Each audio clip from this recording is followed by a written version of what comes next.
Quran oxuyanda bir qədər ayədə tez-tez buludlar haqqında danışıldığını görəcəyik. O da düzdür ki, biz buludları sanki ailəmizin bir fərdi kimi tez-tez gördüyümüzdən sıradan adi bir şeymiş kimi baxırıq. Amma halbuki gün ərzində diqqət eləsək, buludlar sanki bir ağ vərəq kimi günün çıxıb batmasından ta ayın çıxıb batmasına kimi göy üzündə müxtəlif cür rəngli əsərlərin ortaya çıxması üçün işlədilir. İndi bir sual ətrafında düşünək.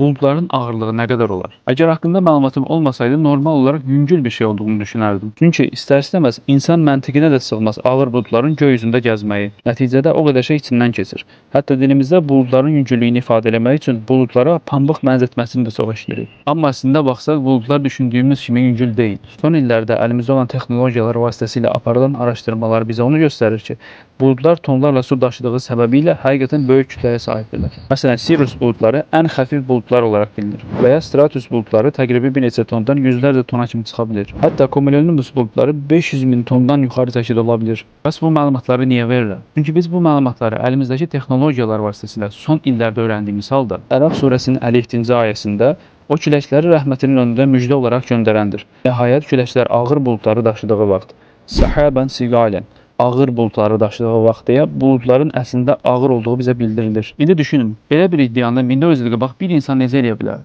Həm də havaya qalxıb buludlara yaxınlaşmadan, onları tədqiq edə biləcək texnologiyaya sahib olmadığı halda. Düşünən bir toplum üçün Allahın varlığını göstərən ibrətlər çoxdur.